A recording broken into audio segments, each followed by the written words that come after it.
could be called regular friend. Start us off, Garr. It's Éric and it's Garr talking. All right.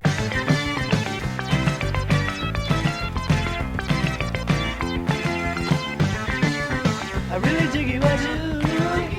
I really dig you, I do. Launch into that little spiel again. What spiel was that? The thing you were just talking about, the regular friends. Start that conversation over. I'm glad that my friend Éric is my regular friend. And what I mean by that is I have friends that I talk to, and we will talk about other friends or a friend that I have that they don't know, and they have a friend that I don't know, and that's fine. But I have a regular friend, and that's Éric. And I really appreciate that because we get together very often and talk about stuff, and that's why we have this podcast, ladies and gentlemen. Well, because we build off each other so naturally. It's a very nice, casual friendship and chatting style. Garr, I appreciate that as well. I wasn't sure what you meant when you said that you appreciate that people view me as your regular friend, but I feel the same way. I just didn't think of it that way. Well, and I talk to those friends that I'm talking about, and I say, oh, Éric. Yeah, and you met my girlfriend Natalie recently, and she'd always been saying, she had met Garr before, and she had always been saying, like, oh, this mysterious Garr guy, that I've heard so much about. And I was like, yeah, because, like, when I'm like, oh, what did I do this week? Oh, well, it was Wednesday, so I was hanging out with Garr, and, so, she knew. Yeah. Yeah, so I feel the same way. It was good to meet her. Yeah. Yeah, she was at the They Might Be Giants concert that we were talking about last time. Where were we talking about that? Yeah, with Richard. I think we mentioned it.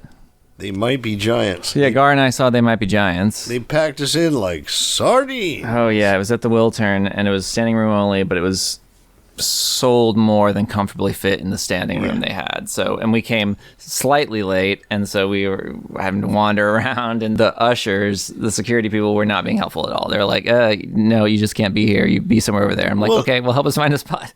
To be fair, they didn't really have an answer as to how we could fill the space other than not being in the aisle. Well, yeah, but they could have seen where in the various areas that they knew we could stand were relatively, like basic ushering, Well, basic ushering. Well, I doubt that they put them in a room and give them ushering lessons. No, I know, but like that's just how historically that's just how ushers work, you look usher around, you see where there are spots, be like, go in there. One would think. Your ticket says you have to be in this area, that means here, here, and here. Go there. They were hired there as temps.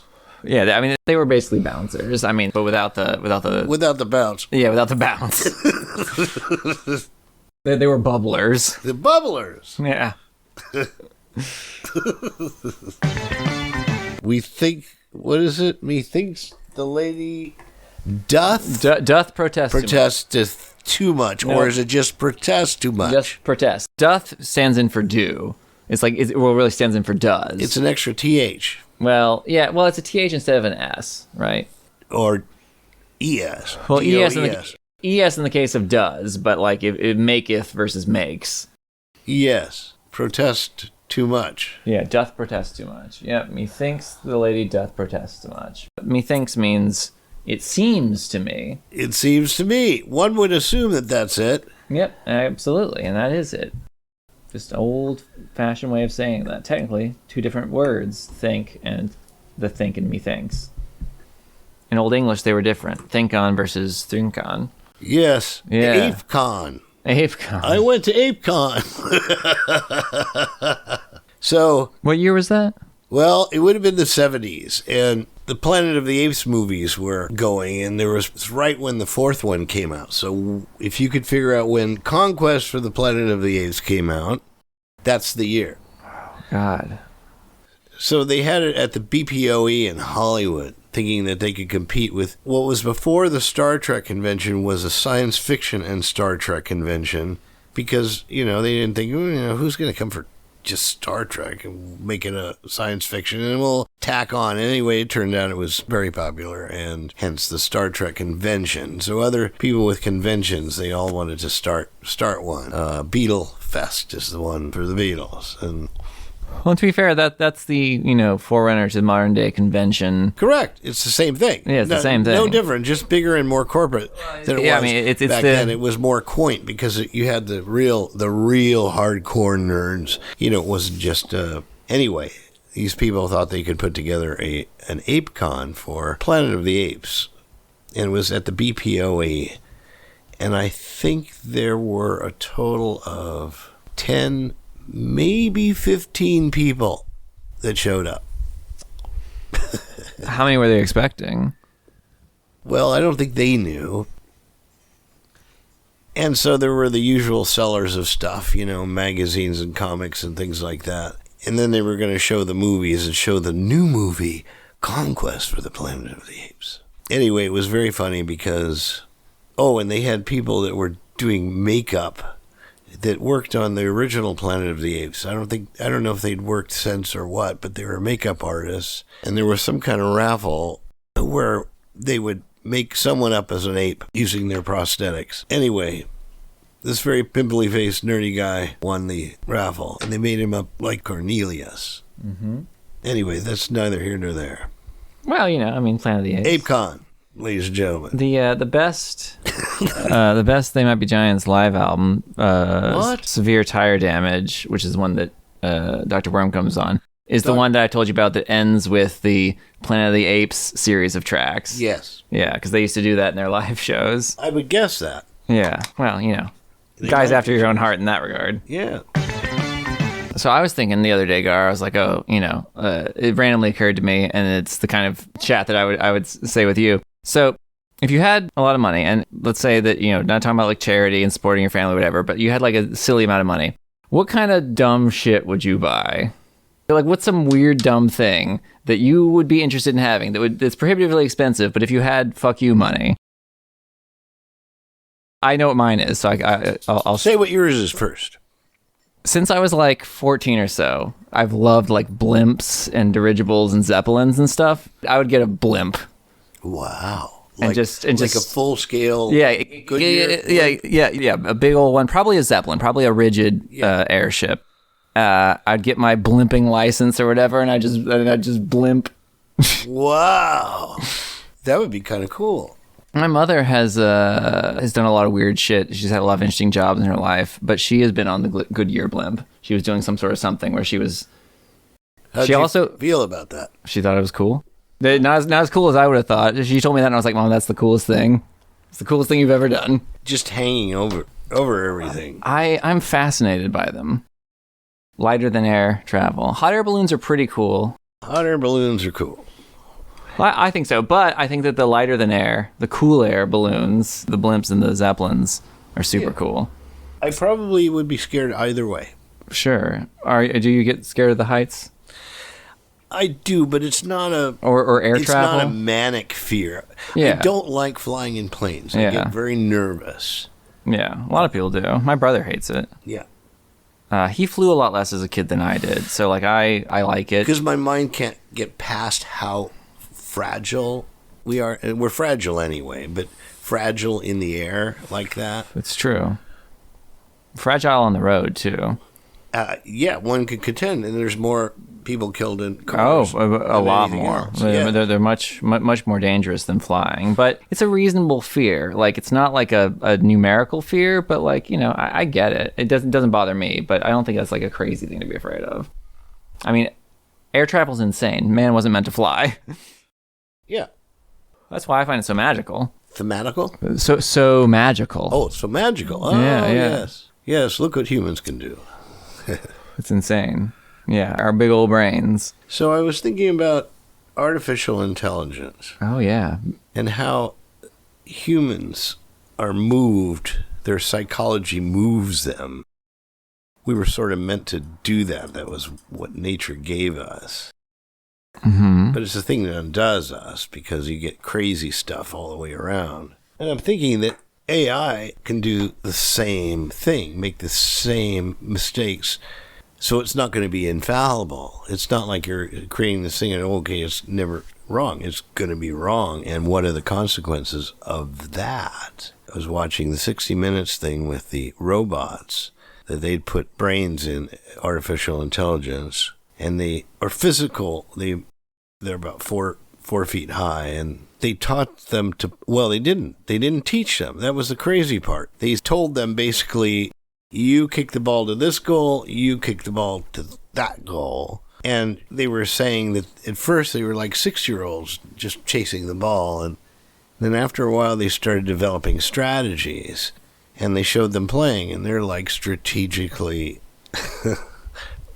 battling with this ball. So Scott Pelley, I guess it was saying, well, what are the applications for this? And all these AI engineers were saying, oh, it can help people do this and that, and the other thing is like, oh, the dear, sweet, naive souls, they didn't even say war. It's like, how are these going to be used? Inevitably with war. Sure, but we already use, drones. We already do, but, it's whatever they're saying is wonderful.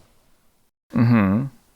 Well, to be fair, of course, if they're in the business of doing it, they're not going to be like, oh, yeah, we're going to use it to kill people. Correct. That's what I mean. It's not up to them. Now it goes to the... Yeah, but also that's bad publicity. Yeah. Well... You don't want to be able to be afraid of your sexy new item. The implications are, we know what they are. You can go to websites. I went to one where it was a lyric writing, and you put in keywords and then it writes lyrics. They were all very silly, but maybe they'll get more sophisticated. We'll have to look at that. We'll have to look at that. I mean, none of this is really that surprising. I mean, the thing that you were describing, the robotics demonstration, is just a physical form of what we do to each other. No, a physical form of where, like, that kind of, like, artificial intelligence, like, machine learning programming has been going for quite some time now. Absolutely. It's just in a physical form. It's just now getting realized by the general masses. Well, yeah. And even that's... masses are always behind the ball. So what are we having today, Garr? We're drinking White Russians. Now, you've got some opinions about White Russians, right? Do you want to... Those Ruskies. I don't know. Did I? Yeah, well, so you have opinions about So, Garr's White Russians are made of what, Garr? They're made of clay.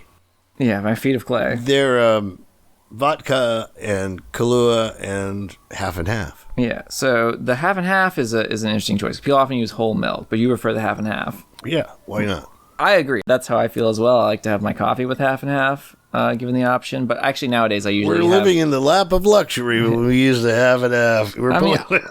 It's a nice, relatively healthy fat. So I'm a pretty thin guy, so I think, better there than in some sort of processed bullshit. We're both thin guys. We're thin guys. So, ladies. No. Yeah, so that's not been an issue for us. Yeah, so, I when I was growing up, originally I drank 2% milk because that was just like what was in the school cafeteria. That was like the most common one, so I just drank that because that was just what people were drinking. And then at some point I was like, oh, skim milk, that's definitely better. So I started doing that. And then at some point in like high school, I was like, well, I don't need to worry about my weight, so I should just have the milk with all of what. So I started drinking whole milk. Yeah. And, it's just my like go-to milk. Yeah. Well, I have to say that stuff for me is like water, but I don't really drink milk. This is the only time I indulge myself. I usually have milk in my coffee. And that's it. Yeah, I have to have it in my coffee. Nowadays, if I have just like a regular Americano or whatever kind of coffee, a drip coffee, a percolator coffee, then I'll put half and half in it. But nowadays I usually get like concentrated cold brew, and instead of diluting it with water, I just dilute it with whole milk. Yeah. So I usually will have that in the morning. There you are. And then also, Garr, you have opinions on your vodka. So this vodka is Marilawa. You can get it at Trader Joe's for how much is it? It was pretty cheap. It was like $10. Yeah, and it's real vodka. Yeah, it's from Austria? Yeah, it's from Austria, and it's made from potatoes. It's made from potatoes. Is the way vodka's supposed to be made. Garr favors the potato vodka. I won't drink like the Smirnoff stuff. That's just really green alcohol. Yeah, Smirnoff is pretty gross.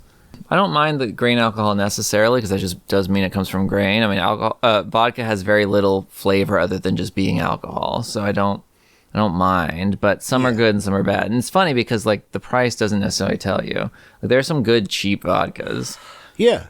And then there are some really trashy, like middle tier vodkas. But that's like why Smirnoff is gross. I'm excited about this because it's real vodka and it's $9 potato. a bottle or something. Yes, yeah, 9 or 10, something like that. It's from Austria. And It's from Austria. And then I get rum of the gods, which is $7.99, I think. Yeah. It's It's from like Haiti, $7 or I $8. think. It's Barbados. Barbados. Yeah.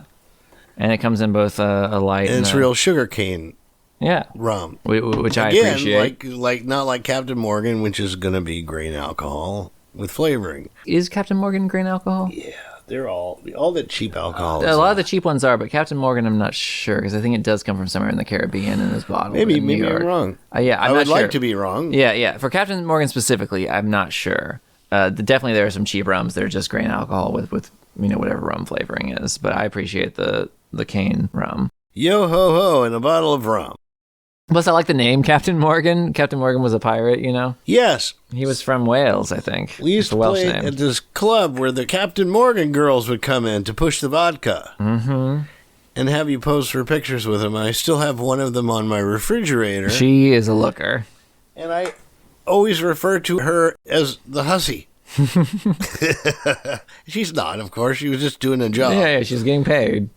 But it's just fun. It says Captain Morgan. And I say, oh, yeah. Yeah, absolutely. Yeah. And why not? Why live a little. not? Yeah. She's fine. I'll never see her again. She'll never see me again. It's true. And for the best for both of you, probably.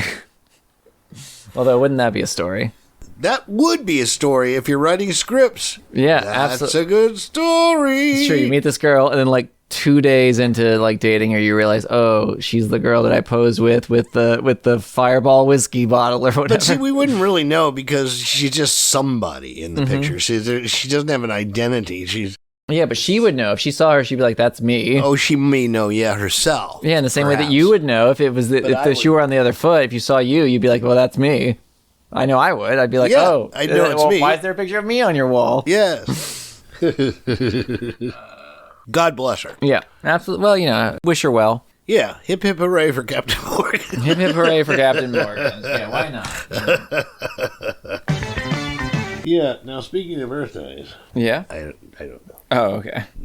I I don't thought, I know. thought you had a thing about birthdays. I did tell somebody happy birthday on Facebook, but I never say happy birthday because it's so stereotypical and cliche, and it's kind of like, hi, how are you? It doesn't mean anything. So I usually put made up words like blinkety blowing, it's your birthday today. I don't say happy birthday, I say blinkety blowing, it's your birthday today. And they're different for everybody, and it's whatever comes into my head when I first do it. Stippity style, And of course, they see those. Not that they don't see the other people's, but it makes it so much more to them. Oh, I'm sure. It's your day today. It's your birthday today. So when I was a child, I was how old was I? I was about 11, and a woman that my mother worked with in show business had a child that was born on the same day as me, only a few years after me. I think I was like 5 or 6 years older than him. But when it was my birthday, the phone would ring. My mom would answer and say, "Oh, here, look, the phone's for you." And I'd hear on the other side, "Hello, it's my birthday today." And it was him. And I could hear his mom prompting him because, he wasn't very old. Say, no, say happy birthday to Garr. And, of course, he was thinking of himself, which you do at that age. Well, yeah, because you don't really have a big concept of other people, so you just think birthday is the thing that happens to you. Yes. You don't know about your parents' That's right. birthday, That's right. Although at a certain age, you start going to other kids' birthday parties and you figure it out. Yes. Unless you don't have friends. Yeah. And you never figure it out, and you're like, oh, what? Yeah. Yeah. No, of course not. Ah, man, birthdays. This is a weird thing. You just had a birthday, Yeah, I did. remember? Yeah, we went to the They Might Be Giants thing Yes. for that, yes. That was the best birthday he ever had. Oh, definitely not. He had the but- woman he loved and his regular friend. With Yeah, that's right. Going to, Natalie's her name. And Natalie, and perfunctory speech is her game. Yeah, that's probably true. Yeah, Natalie and I had never been to a concert together, so that was nice. It was it just gives Gar's idea. Extra kissy. No, our friend Éric, he doesn't like celebrating his birthday. Yeah, I don't know. Birthdays, I feel like, are a case of are another in a series of holidays. They're just false sentiment. Like, like you should love your mother, not just on Mother's Day, and like care about your significant other, not just on Valentine's Day. But don't you think that those are reminders? Yeah, they are, but like you shouldn't need a reminder for things. And also, like another aspect of this, because I came to this realization because of Nicole, who was in my band long ago. And every year, as her birthday was approaching, she would tell not only the band, but all of her friends, and she has many friends and has many friends from around the world for work that she's done, that kind of thing. Anyway, she was in my band, and when her birthday was coming up, she'd tell everybody, my birthday's coming up, and she expected a party, whether people were going to throw it for her or whether she was going to do it herself. And she often, did it herself. And they were she made a fuss that it was her birthday and that you were coming to her birthday. But once you got there, she had such a wide array of friends, and they were all really smart people. She knew very smart people. So her parties were very stimulating and fun, and everyone felt like they were there for them. Like was having the party for them. This is, it's my birthday, but you're here, and I'm glad you're here, and I'm glad we're together. And they were the most wonderful gatherings that I took a different approach, which is, it's your birthday. It's your day. Use it however you want. Hers was to bring friends together, and there you go. And to be fair, that's kind of how I think of other people's birthdays. I just, personally, I don't really like the fake attention. But it's not really fake. It's just a chance for me to say Happy Mother's Day to my mother. The things they feel aren't fake. The occasion is fake because it's why this particular day, as opposed to like, the why not? The 13th of September day? or the 12th of November. That's the idea that this is your day. This is the day. Yeah, that's fine. I just personally, for me, it's just kind of a silly thing. But it's a reminder to be good to yourself, isn't it? No. Maybe it could be. I don't know that. It could be. I think that almost nobody thinks of it that way. Myself included. Could be. I mean, that would be good. That's a healthy thing to remind yourself. Nicole's birthdays were such a giving. Everybody walked out of there with more energy than when they came. And we all had... Ideal for a party. Ideal. Yes. Stimulato, Dr. Roboto. Oh, God. One time we had a Halloween party at Nicole's. And I wore this very creepy mask that I still have. Anyway, we were the band long ago. We all went to the party with our significant others, and this is first album era long ago or second album era long ago? I'd say first. I think first. So Macaluso. Yeah, because I think Tony was there. Tony was in the band, and then he left, and we got another bass player. Right. Anyway. It was very crowded with all these people dressed up as various things. And if you notice, Halloween, a lot of women like to dress as sluts because it's not okay otherwise. So there's their special day when they can dress as like your birthday. Special day. This is the day you're going to do it. Oh, you want to be a slut? Okay, here you go. Here you go. And it's safe, that way there's no consequences and it's okay. But I think that's kind of the idea of Halloween, even if you want to be scary. It's like, I want to scare people and wear this mask or... Yeah, I like Halloween because, like, yes, it's also just a random day. You could do that any day of the year. But, like, the thing it's an excuse for isn't something you should be doing anyway, like loving your parent or your significant other. It's like, oh, yeah, let's be spooky today. Let's have a fall time and, and think about ghosts and stuff. Or be somebody that I'm not normally. Yeah, or be somebody that I'm not knowing. Dress up like the slut that people know that I'm not, but today I can be. It's okay, and they're not going to judge me because it's Halloween, yes. And that's okay. Maybe go out to a party and fuck somebody and, whatever. Well, I don't know. I'm not going that far.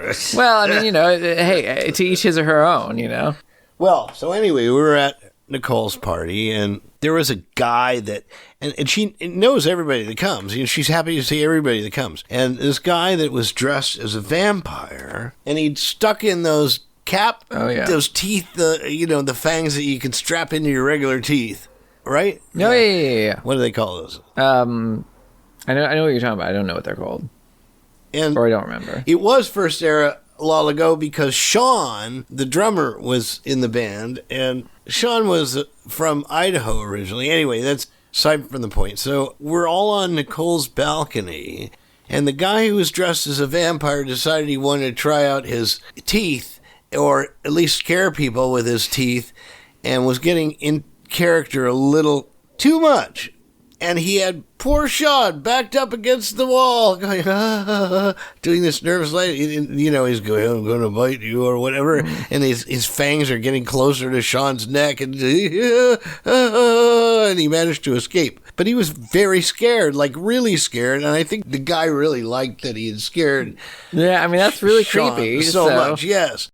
So then this woman shows up, and she's this older woman, and she shows up with her daughter, who was underage. I think she was 14 or 15. Now, this is an adult party where people are drinking, and there's marijuana, and there's loud talking going on, and debauchery and carrying on.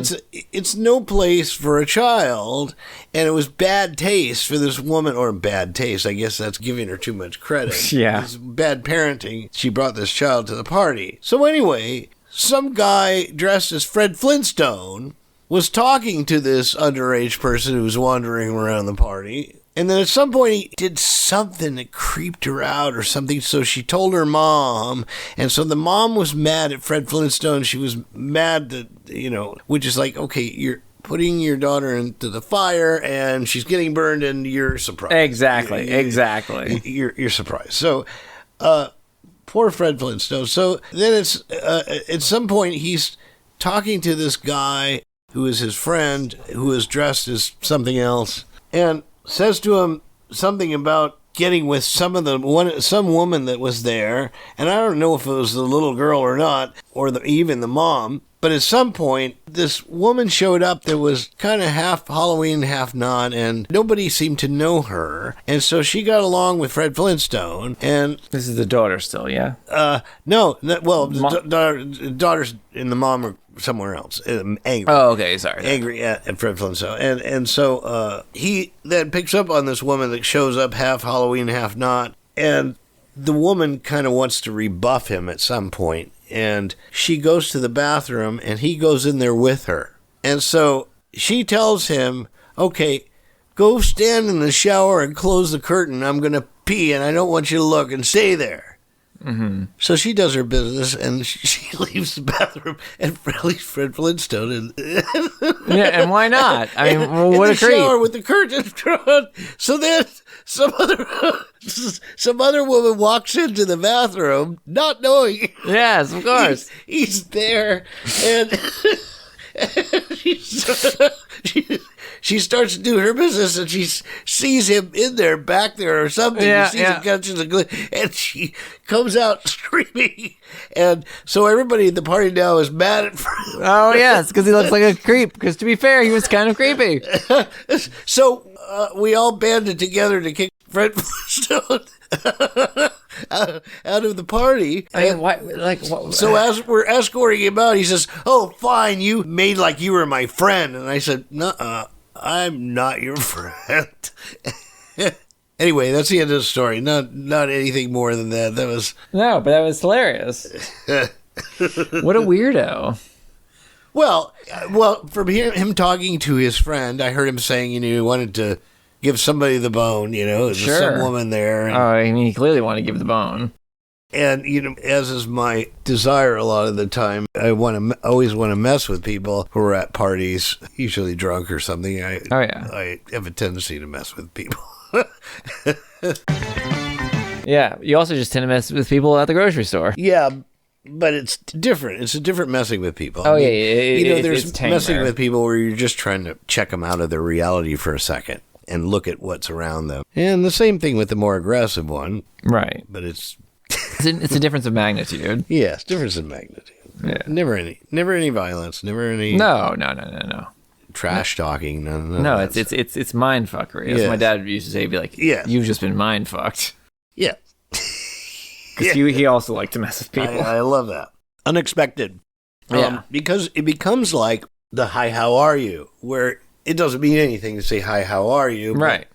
Yeah, you get people who say, like, hi, how are you? And the person tells them how they are, and then they get mad because, like, I wasn't asking how you are. That's just a thing you say. Just be nice.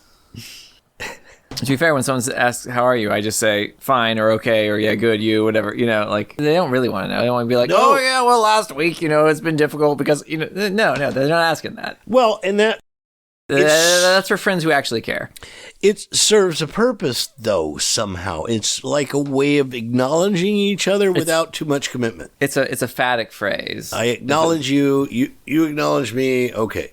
Yeah. Then we part ways. It's a phatic expression in linguistic terms. It's like saying hi or hello. No, it is that. Yeah, it's just a greeting. Yeah. Yeah.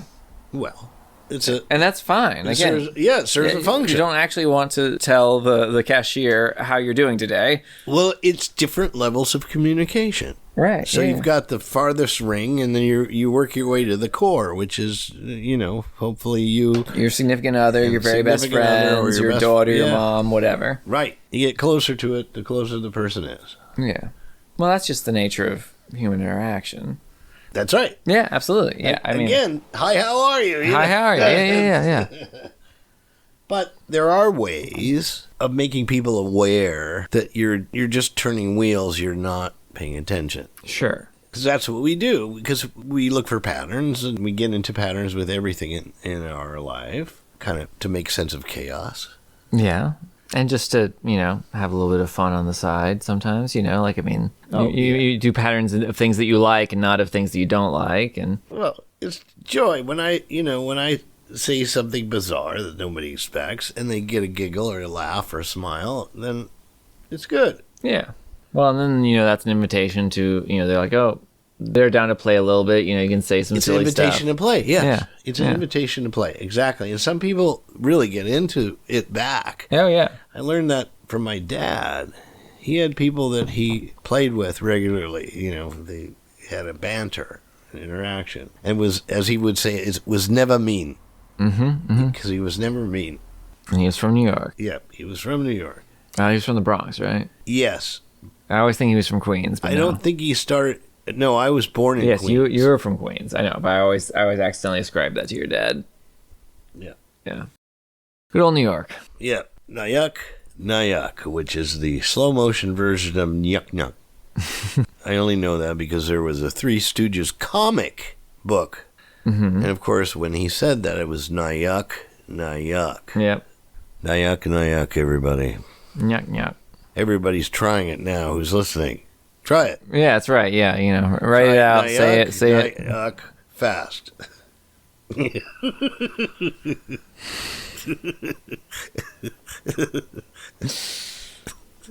Drop what you're doing. Our target audience is loving this. Their minds are blown right now. Yes, target audience. Whoa, dude! I never thought of it before.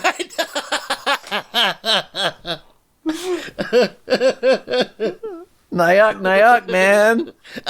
Like, I gotta tell Fred about this. And then we'll write it out. Like, dude, whoa! And you can picture it. I can be a meme. Yeah, meanwhile, Fred over there is listening. He's like, oh shit, how'd they know that's what I did? His mind's being blown right now.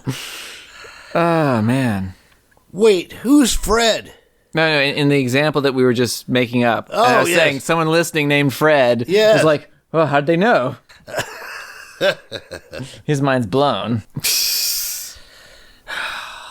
Fred. We got that from the Fred Flintstone. Oh, yeah. I just threw it in there. It's just a random name. But yes, I was primed by the Fred Flintstone.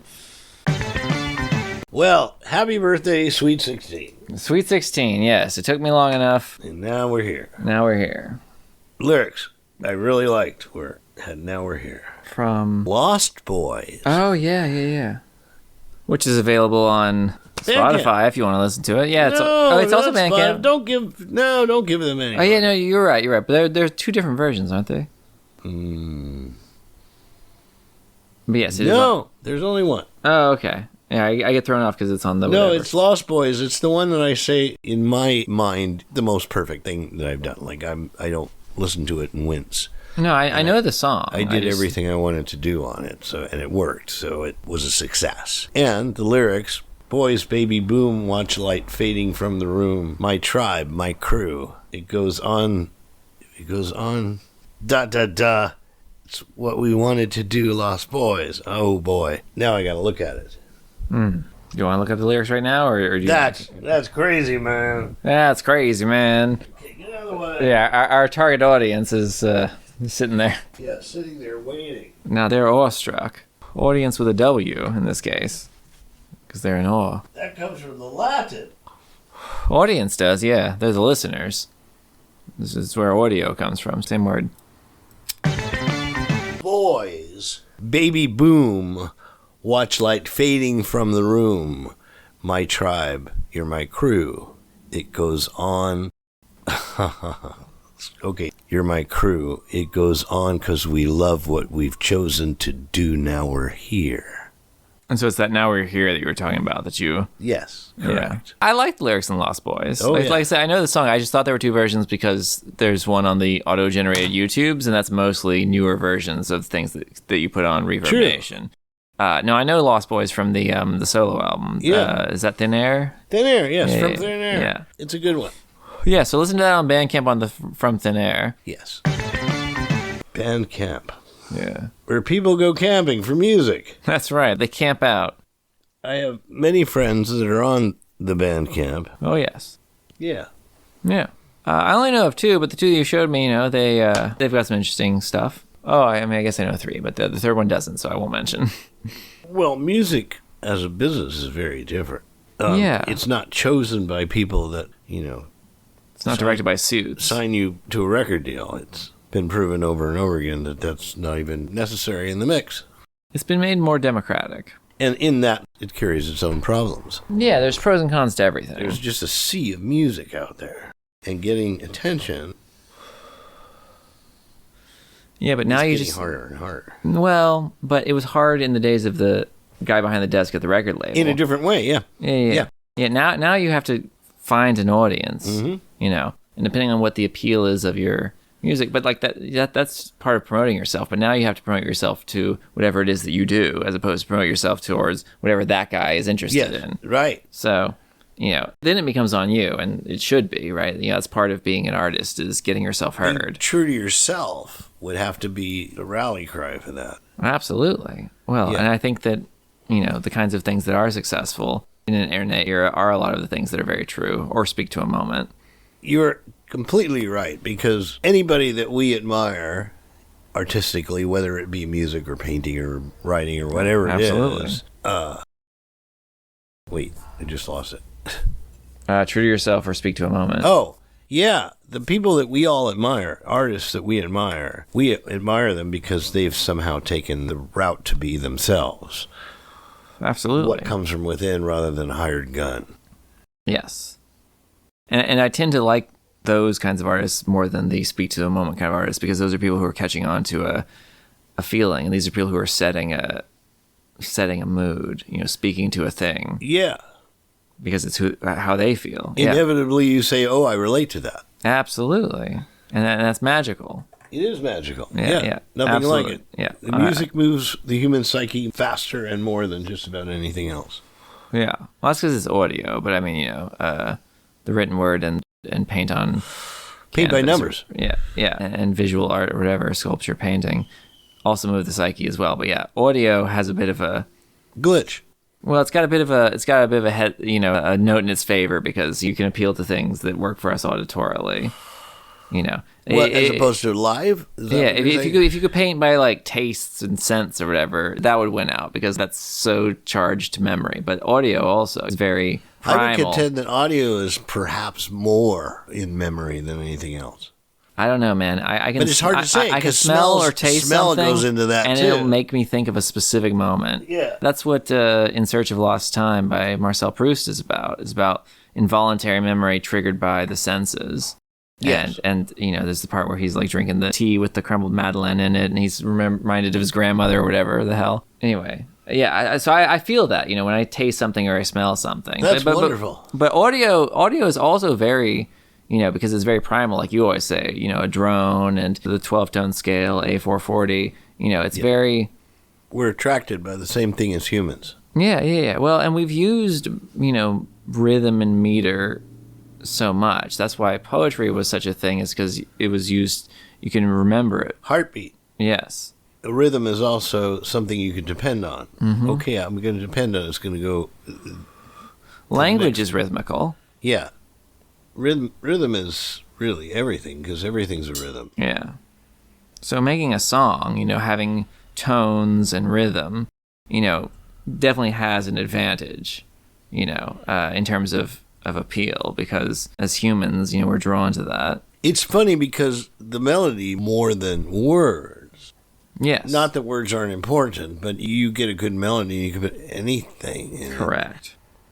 Now, someone like me, you can have a shitty melody and have good words, and I'll still be drawn to the song. But I think that having a good melody is much broader appeal. Melody is king for me. That's everything. Yeah, absolutely. I was writing to Carol Kay, who was the guitar player and bass player with the Wrecking Crew. So as a consequence, she played sessions, many sessions. She's played on so many records. She was talking about her time playing on Butch Cassidy and the Sundance Kid soundtrack and working with Burt Bacharach. And I was telling her what a versatile songwriter he was, that he could wear different hats and compose differently, but yet it was still Burt Bacharach. You always knew. And Carol Kay's thing was she was able to improvise a lot of parts that became the parts for songs. Her most famous one was Good Vibrations. Do do do do do do do do do do do do. So she's worked with everyone that was anyone back then. You can check her out on Facebook. She tells wonderful stories about different sessions and different players. She's written books on her life, but also on how to play. Because she taught someone that was the bass player in my band for a long time. It was his teacher. A couple different bands of yours. Yeah, actually through the years I played with him. I still know him. For the audience, how do you spell K of Carol Kay? Kaye. Right. Yes, look her up.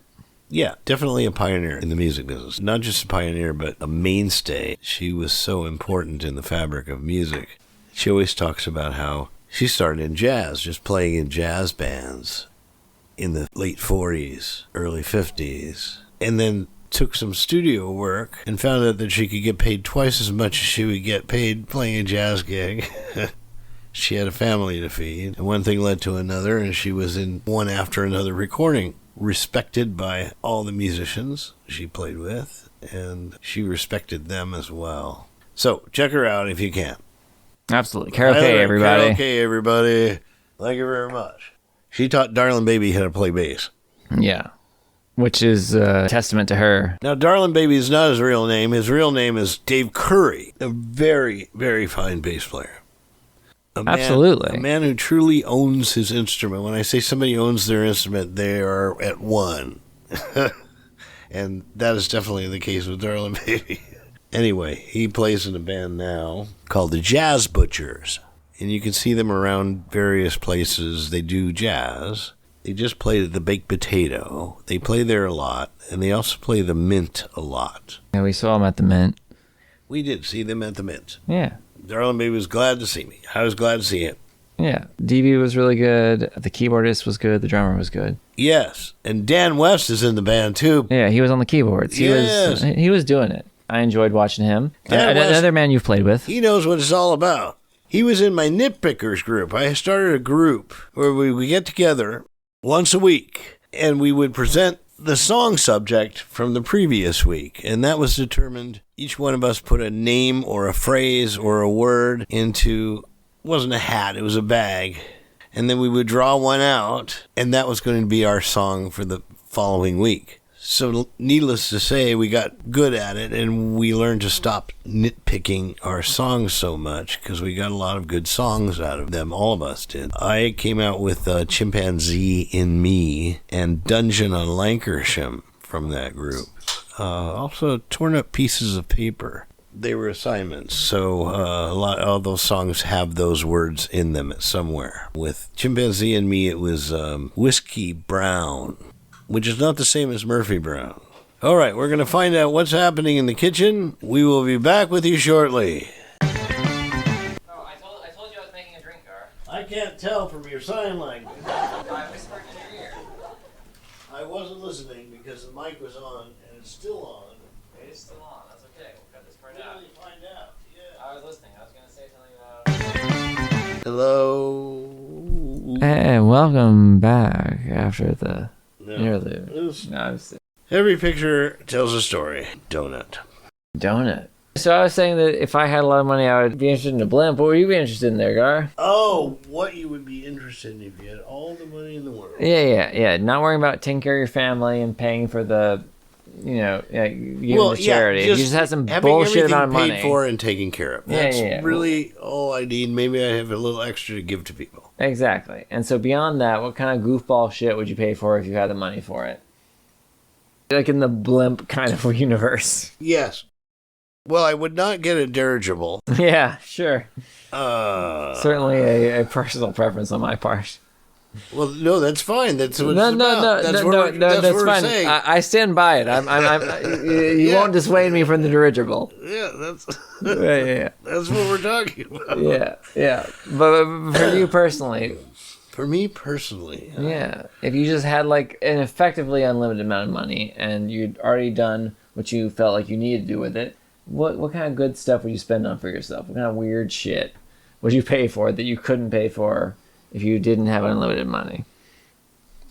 Yeah, I know. Well, that brings up a bigger picture for me, which is that I don't require a whole lot. And a lot of the stuff that used to be what's considered indulgent income, there was a time when I wanted to buy stuff. Mm-hmm. For me, it was instruments and comics and rock posters, and I have all that stuff. Sure. Yeah, and I'm heartened by that I don't really need all that much. A place to go. That's kind of ideal, food in your belly and a roof over your head, yes. Yeah. But I want that taken care of for life, It's like, okay, for life. Yeah, I was just asking in terms of like what kind of goofball shit if you had, I understand. kinds of money. Yeah, no, I mean, first I would make sure that I was stable and my family was stable, and then I would try and give to charity. But if I had all sorts of money, I'd buy a blimp. So you're saying, Garr? I don't know. I have no idea. It's all right. Anyway, what happens when you've got a couple? One person wants to have sex. The other person is done with sex. It's fine. We don't need the sex anymore. We got the kids. That's all the sex we need. Well, I mean, in my opinion, if the one person is done with sex, then she or he should be willing to let the first person have the sex with other people, because maybe he or she is still into it. That's right. And that's fine, And if not, then it's not a question of sex. It's a question of other things, right? Like if she's like, I don't want to have sex with you, but I don't want you to have sex with other people, then that is indicative of something, right? She's got some other something operating. Well, or he, whatever. It's the old notion of sex and love, that sex and love have to be the same. And sex and love are vastly different. You can express love with sex. Well, there's lots of different kinds of love. Sex with love, but you can have sex with no love, and that's okay. And you can have... Well, and there are lots of different kinds of love. Now, if you have love with no sex, if it's true that's love, wouldn't you tricky. say to the other person, hey, I'm not interested, but you go out and enjoy yourself, and it doesn't affect us at all? I mean, I think that is correct. If you're not that interested in sex, but you love a person, and whether they're interested in sex or not, you should be like, hey, listen, go out there and get your Ghibli's bollocks. The bollocks. Yes, yeah, you got your bollocks, scruffled. Scruffled. Yes. I'm gonna go pee real quick. But talk about the Ghibli. There's an issue with that, which is that people have sex and then they think they're in love, which is a very common issue. Welcome back. Well, yeah, I mean, that's what people think when they're in their teens and early 20s. That's the mating mode, and then you get into the nesting mode. Well, I mean, it's partially because you're not fully cooked upstairs yet, right? And so true. You're like, I'm fucking this guy. It must mean he loves me and I love him. But like, no, it doesn't. You're still stupid, remember? Yeah. Well, you can't tell how stupid you're stupid. Yes, it's true, but like hopefully, see that's why. You gain knowledge with age, hopefully, if you're learning lessons as you go. I mean that is the idea, but that's why hopefully you're on some sort of birth control earlier on, so you don't have to be in charge of your idiotic decisions of fucking that random guy at that party that one time. Oh yeah. Yeah. Well. I just for safety reasons. And I'm not saying that like I'm pro or anti, whatever. I don't give a shit. But like, just to let you be a dipshit at a party is a good idea. Wait, to let you be a dipshit at a party is be on the idea. birth control pill so you can fuck some goofball at a party that you wake up later and be like, oh man, I shouldn't have fucked that guy. I'm so glad his semen didn't fertilize my womb. Sex is very volatile. It is so volatile. And it's the most volatile thing in human nature. But it is also the most poignant thing in human nature. That's why it's volatile. Yes. It's got that yin and yang thing going on. It is absolutely a yin and yang. I'm going to go pee real quick. All right.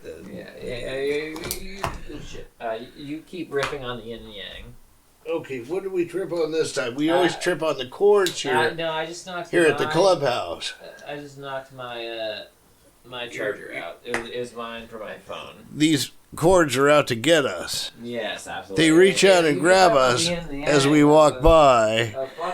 We walk by and the chords come out and trip us, and that's what happens. Okay, so sex, love, two different things. You can love somebody very deeply and never have sex with them, and vice versa. The problem is we get those things confused. And in getting them confused, we have to deal with infidelity and betrayal of trust. Those are really valuable things. Sex isn't that valuable that way. Sex is valuable in another way. It's for procreating if you really want to get down to it. That's why we're attracted to each other. There is somebody that I want my gene pool to mate with. I want our gene pools to come together and to make this superhuman. And we think that of our children. We want our children to be superhuman. All right, come back. Guess who came back? It's Éric. It's our pal, Éric.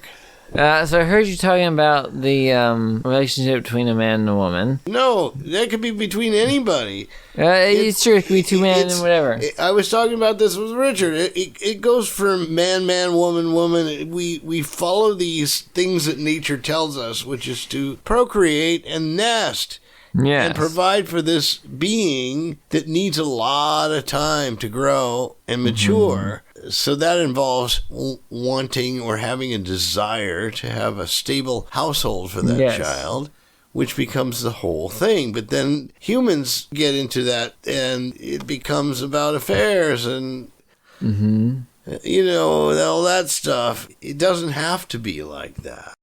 The important things are the core things, the fidelity not necessarily to sex, but fidelity to each other. Correct. So that I am there for you. I am yours. You are mine. Okay, we can, the sex I is am nothing. Yours. Yeah. You are mine. You are what you are.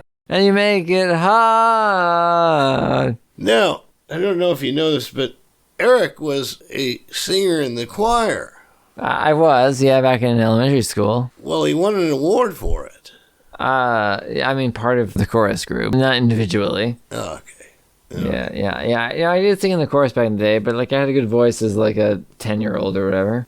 10 years old. Oh, yeah, the good old days, I always say. Yeah, with my chorus teacher, who was you would have liked her. She was a real cutie. I didn't appreciate her yet because I was 10. I started liking women at an early age. I liked women too, but I wasn't as into... It took me longer to get into older women because I had to mature in my tastes. Yes. Well, my mother was in stage shows. Yes. And there were all these girls all around with these frilly outfits and things like that. Sure. I remember this one woman with she had fake eyelashes. She had the whole makeup job and looking at me and telling me how pretty my eyelashes were. Mm-hmm. And of course I ate it up. I wasn't that old. I was probably 5. You were into it though. I was into it. Yeah. So So that played and weighed heavy on me and kept me out of kept me in a mating mode when I was supposed to be in a nesting mode. Right. And yeah, threw things off. I mean, it was complex, the situation, you know? Like, I mean, you had a lot of things that you were working through and things that you were inspiring to you. And, Sure. you know, it was a lot of factors for you. Correct. Yeah. And those all had to be worked out and worked through and all that stuff. Yeah. And honestly, you did a pretty good job of working through that shit. Thank you. And that's one of the problems with working things out with sex, because you can't really work out your problems with sex. You can only work out the sex problems, really. Well, yeah. But there's a lot of other problems in one's life besides just that stuff. Well, that's what makes it so hard. It's so pleasurable for people that they continue in spite of themselves. Some people never learn their sex lessons. Yes. Well, I'm not with anybody now, and I don't really care about it that much. Power to you, bro. I feel like it's out of my system, you know, and it doesn't feel like I care that much about it. But I do in its concept. You know, it's what's always driven me with music and art. It's always what's driven me. Mm-hmm. But it's now more, it's more on a creative level. It's almost all creativity, whereas before it was sex and creativity and melt the two together. The two are melted together, so when I create it's fine. I mean, like, and both of those approaches are fine, you know, like, I mean, you can have sex in your creativity, but you don't have to, and you've shown throughout your history as an artist, if we're just talking about visual shit, ignoring the musical stuff, that you can go both ways. You know, both ways? Well, because you've had things that are inspired from just an internal vision, and things that are inspired by an internal vision, and also the horniness or whatever. Yeah. Yeah, you know. Well, being creative is sort of a second to sex. It's an outlet. It's, and that goes for music and painting for me. Music, painting, you know, writing, whatever, you know, any sort of art is an outlet for the person. Well, it's the artist. Human condition. It is. You don't see that the examples for that can always be seen at a swing party where there are couples that have been married for years who swing, you know, they go to these parties and have sex with other people. Well, good for them. And they go home and they've been married 40 years or whatever it is. Or they do it for a while and then they stop and then they start again, you know. Mm-hmm. That seems like a very healthy way of carrying on a relationship while having sex. You know, like the relationship is more important than the sex. Absolutely. I mean, as well it should be, right? You know? Well, and break it down. So you get women who, as I said, have babies, and then that's fine. That's it for them. Yeah, good for them, you know? Yeah, and that's okay. And a husband's dumbfounded by, well, now what do I do? Kind of a thing. Yeah. Yeah. I have a friend that is very timid, but he wants to have an affair. Yes. And of course I'm saying, yeah, go for it. Go, just do it. And he's equated it to being loyal to his wife. So I said, well, just tell her, or, you know, explain what your situation is, and she'll probably understand. Yeah, my impression to Garr's friend is to just talk to your wife about it, see how she feels, and then assuming she's okay with it, which from her perspective sounds like she might very well be, then go for it. They're both very smart people. They're both very smart people. So it's not like they have a big difference in terms of sexual needs, and that's okay. And that's what's showing itself. Recently. Yeah, and that's okay. So, well, yeah, it is. As long as everyone can work out. It's not abnormal. No, not at all. And so when I asked him, he said, no, I'm not even going to bring it up with her. And I said, how come? And he said, well, you know, she's not the kind of person I can bring it up with. So, you know, the only other option for him is to do it clandestine style. Sure. Which, from experience, I do not recommend. Well, and I think that wouldn't work for him because he would feel very guilty about it. He would probably feel guilty. He's very sweet. Yeah, that way. Yeah. He's a nice guy. So, I don't know what the cure for him is going to be. It's probably just abstinence, and he'll deal with it, I guess. No, I think that I think that he has the chance to get his wife on his side. He would if he was brave enough to talk to her about it. Well, that's his problem. He needs to grow up, not be a pussy, put some hair on his mustache, and talk to her, you know? Yeah, but we're not privy to the style of their communication. No, we're not. It's true. And, if it works for them, if it's not that big a deal for him, then power to him, that's okay. But if it's something that he doesn't feel good about and he's uncomfortable talking to her about it... Well, if it were me... That's a problem. If it were you, we would do something about it, so I would. I certainly would. I would never let it get to that level, but, like, he and I have different... Okay, I said I'm not interested in a relationship, but... that doesn't mean I won't have sex. Right. If I see somebody and it happens, and it's not like it's necessarily going to happen anyway. And I don't care. It's okay. Well, and see, I'm interested in, I'm okay with a encounter and I'm okay with a relationship. But those two things require different things, and those two things require certain things. And I don't necessarily, like if I'm going to like hook up with a girl, it requires X, Y, Z. And if I'm going to be in a relationship with somebody, if I'm going to deal with whatever, then it requires this and that and the other thing. So, you just have to be in the mindset of whatever it is that you're looking for as a person. Well, when I was immature and insecure, I did not know what I was when I was immature. For, and as a consequence, I was having lots of sex and getting into trouble with it. Yeah, when I was immature, if someone was like, oh yeah, I think I love you, I'd be like, oh yes, you are the person for me. Let's fuck for a while, and then, which was not the correct way of going about things, but, I felt very bad about myself, and so... Well, you feel so loved when you find that right person you're connecting with sexually. Correct, but why is it that you're connecting with them sexually? Because you're being accepted. Look at me, I'm being accepted. Yes, but see, that's shallow. Is the thing. It is, but it's natural. It's what we do, It is natural, but it's not... You have to really do some leaps to overcome that. Well, right. Well, that's the thing, is that sort of relationship, that sort of shallow, basic connection, is going to lead to disappointment if you're looking for something stronger out of it. Well, you fine-tune it from the time when you're younger. Well, you make all the big mistakes. I mean, ideally you do. I mean, some people never move mistakes, beyond too that. Late, yeah. I'm not even talking about you, because honestly, compared to some people, you did a great job.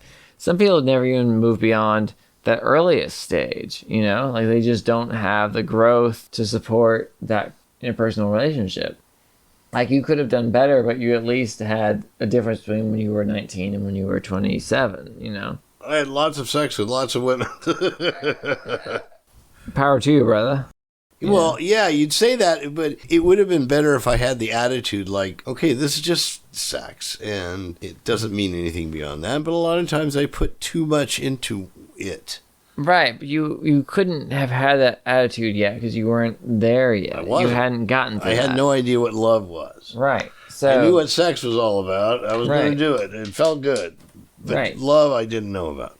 Yeah, so you weren't ready. Love is different. You have to actually give something. Absolutely. Absolutely. Yeah. Well, hopefully you live and learn and you don't make too many mistakes. From the ones you make, you learn from. Well, and we all make that exact kind of mistakes, especially in terms of relationships, because nobody is there to tell you. Like, I mean, best case scenario, you have a same gender parent who, like, sits you down and is like, hey, listen, this is what's like dealing with boys or girls or whatever. But ideally, that's a unicorn. Most of the time you're like, oh, okay, I'm going to date this girl. Okay, I'm going to date this girl. I'm going to date this girl, or boy or boy or boy or whatever. And you're like, what the fuck? Because, like, they're coming from a totally different perspective from you, right? Like, there's a big difference between, the two genders in our modern day society. And so, it's hard for us to relate to each other. To be fair, that actually goes for gay people. Yes, absolutely. Because I don't disagree. Because roles with it's the other way Women, around. they make roles, and they're based on nature. And, and I don't want to be too, like, because it's very broad, so I don't want to... of course it is. Of course too many, assumptions. Mm-hmm. Just my observation that we fall into a top and a bottom kind of thing. Are you a top or are you a bottom? Sure. And that's very typical, yeah. I mean, even in dude-girl relationships, that comes up, and it's not always the way that one would expect, Yes. Yeah. Some people are into, different things, and that's okay. That is okay. And we're just kind of playing with things. Power to us. I'm a top sort of guy, but whatever. And that's the sexual realm. I mean, it's broad what turns us on. Read where someone was turned on by a shower cap because his mom wore a shower cap. And thank God for that. Thank God for that diversity of human arousal. Yes. And it's really part of nature because it's a way of saying, what if this happens? What if this happens? What if this happens? What's Absolutely. The result? Who comes out ahead? Yeah. Well, so it's volatile. Sex is volatile. It always has been. Yes, and it always has been, always will be. It always will be, and this is a good thing. It ought to be volatile. Well, it's fraught with being fraught. volatile. Yes, it is. Absolutely. I could not agree with you more, Garr. Yes, it is absolutely fraught with being volatile. Yes. That's a very good way of saying it. Well, and so hopefully people make better decisions as they go. Unfortunately, I don't think anybody can know until they actually do stuff. I think that we all ultimately make very similar decisions to our past generation. Very slight improvements, maybe. Yeah. Oh, well, that you're talking about morality. No. Just in terms of the kinds of things we choose to do. Not morality. Morality is cultural. I just mean in terms of decisions. Well, that would follow because we're just doing the mating mode to the nesting mode. Right, yes. To the grow old and die mode, Yes, yeah, absolutely. And, looking at that aspect of it, when you're young, you don't think about that stuff. And because if you do, it's too much. Yeah. Yeah. I mean, it's very heavy. I'm young and I'm going to live forever. I mean, we have to think that way because otherwise we don't enjoy. Yeah. You have to enjoy things and you have to believe that you can make a difference, even though life is way longer than an individual human's life. Well, so you have to just let things go, and that's hard. That's what we're always talking about, Garr. It's just the ability to just sort of getting old prompts that. Yeah, but being young should also prompt that because it's all the same. Well, yes, system. It prompts it in a different way. Correct. There is the perspective of all that time before. Mm-hmm. Whereas when you're in your 20s, you don't have all that time before. You had the high school prom. Right. Well, yeah, we all mean that loud. Yeah, we know what happens. Yeah, we know what happens there. Took me to her prom. Ah, yes. She didn't deserve some of those songs you wrote for her. She was, those are some good jams. Oh, yeah, but, again, I loved her, and we had these nasty sex together. Oh, yes. Yeah, so we never forgot each other, so even when we were not supposed to see each other, we were still seeing each other. Oh, yeah. It was just for the, she was at college, and she had a dorm that she shared with somebody, and she had to have me stay the night with her. Oh, yes. And I know the roommate was awake. I mean, she must have been awake. In this older age, I go, all right, yeah, come and join us. Well, when I was dating Betsy and she was staying with our good friend Jen, I remember staying in there that night, and they had a shared double bedroom or whatever. And so I would stay in there with Betsy and then Jen would fall asleep and then, then it was time to do whatever the fuck you wanted to. Yep. Yep. Yeah. Happy days are here again. Yeah. And Betsy was like, well, what? And I was like, okay, I guess so. Yeah, but see, you probably do this too. I look back on that time and look at the kind of person that I was. And it was such a lost person. Mm-hmm. That I think, okay, yeah, I don't feel that nostalgic for anything except that we had great sex. Well, and I don't miss it. I don't think, oh, yeah, there's, for many years I had thought, well, there was the one that got away. And then I got together with her again and later. And yes. that was more her problem than your problem, really. Absolutely. It doesn't matter. It was matter. I'm kind of glad I didn't wind up with her. And not for anything physical or anything. No. It would have been limited, Yeah. Yeah. Yeah, it was... Yeah. We were talking about... You and I were talking about something volatility of sex. It is... No, we're talking about Betsy. It's something about the something with the relationship. I don't remember what it was. Anyway, it doesn't matter. Yes. Yes, absolutely. You were saying something about your relationship with... Oh, yeah. Yes. Anyway. Well, probably have to blur her name. Or a good old Jerry Springer beep. Yeah, Beaver will be fine too. We love the Jerry Springer beeps. Yeah, because it makes us feel like we're racist. Or a salty mouth sailor. Salty Mouth Sailor. That's what I call That's myself. the name of my next band. Yeah. Do you still have any of the those cheese crackers? I have many of them. You may take as many as you'd like. I might want one. They're the cheese crackers with cheese in between them. Cheese in between, yeah. They make them with peanut butter in between, too. Yes, I actually prefer the peanut butter in between. But the cheese in between is also pretty good. I like the cheese in between the Ritz crackers as well. The Ritz bits with the cheese. I like that. I like that fucking bullshit cheese. The same thing with the It's not even cheese. No, it's not cheese at all. No. Same thing with those breadsticks with the cheese. Like That's right. yes, I like those. I do, too. Bacon and cheddar is my favorite of those. Yes. Yeah, I don't eat the bacon and cheddar because I'm a shitbag, but I do like the regular cheddar. They now have nacho cheese and buffalo cheese or whatever they call that. Yeah, they've had nacho cheese since when I was a kid. Buffalo cheese, I think, is probably more recent. Yes. When I was young, for a while I had a Pinto. One of the worst cars ever made. Very dangerous to be rear-ended in. That was according to 2020. That's what they said, yeah. Anyway, I went into a Carl's Jr., and this would have been late 70s. And there was a girl working there, and she was giving me the eyes, and she told me when she got off work. So at the time she got off work, I went over there, picked her up. She did not expect to be in a Pinto. And we were going to go somewhere to have the sex. But at that time, I was living with my parents, so we couldn't go there. So she said, okay, we'll go to my parents' house. And they lived in this very nice house. And we were in the den. And she could hear down the hall, I guess, her mother. And so we got dressed very quickly. And I ran out of there, and I never saw her again. Right. What a strange little story. Yeah, very strange. Carl's Jr., ladies. Carl's Jr., everybody. Yep.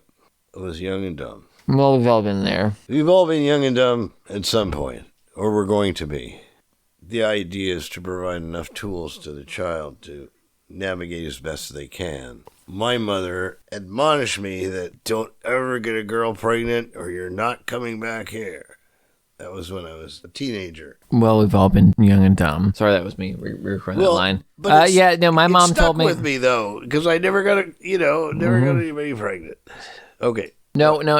When I was in college, my mom said, if offspring happen, this is not continuing or whatever. It was really weird like that. Like, it was something like, if offspring happen, then this is not okay, or something like that. And I was like, okay, I wasn't trying to knock anybody up, but thanks. Interesting way of putting it, yeah. It was very strange. It was very strange. Wow. Yeah. Well, yeah, hopefully that works. Hopefully what works. Well, giving a child those kind of tools. Well, all you can do is hope for the best. Hope for the best. But you have to be ready for whatever the worst case scenario is. You have to always be on the lookout. Yes. Well, that's the difficult job of a parent. Plan for the best, prepare for the worst. Absolutely. Alphaville. What do we? That's an Alphaville lyric, right? Hoping for the best, but expecting the worst. Are you going to drop the bomb or not? Oh, how about that? Yeah. Forever Young by Alphaville. Oh. If you haven't heard that one, we should listen to that. Alphaville. Alphaville, yeah, they're German. So you say it with a German. Oh, yeah, Alphaville, I guess. There you go. Know. Very well done. Oh, I'm supposed to say, thank you for listening. And thanks for listening. Next time on Shooting the Shindig. I dig you, I do. I dig you, I do. I really dig you, I do. I really dig you, I do. I really dig you, I do.